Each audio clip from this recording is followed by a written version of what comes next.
72, 73, 74. Zuwa lokacin da aka sanar da cewa Bola Ahmed Tinubu shine ya zama zakara a zaben fidda gwani da aka yi na jam'iyyar APC. Za a iya cewa a wancan lokacin da kuma 'yan kwanakin da suka gabata ba a san macito ba sai miya ta ƙare. An yi ta ƙoƙarin a ga an yi sasanci a tsakanin waɗannan 'yan takara daban-daban waɗanda suka fito daga shiya daban-daban.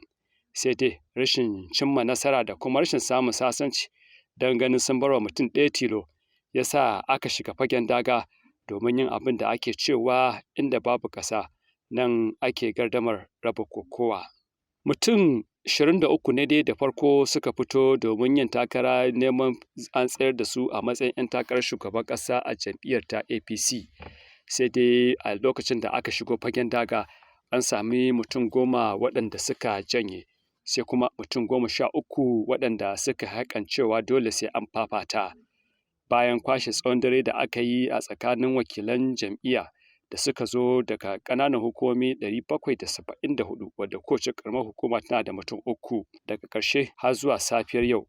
Bola Ahmed Tinubu shine ya kasance zakara a cikin waɗannan 'yan takara wanda ya sami ƙuri'u 1,271 kuma ya samu nasara wajen doke abokanan hamayyarsa musamman Rotimi Amaechi wanda shine ya zama na biyu da ƙuri'u 316, sai kuma mataimakin shugaban ƙasa Farfesa Yemi Osibanjo ya sami adadin ƙuri'u 235 ne. Yayin da shugaban majalisar dattawa ta ƙasa Sanata Ahmad Lawal shi kuma ya samu ƙuri'u 152 wanda ya kasance na 4 a cikin wannan 'yan takara.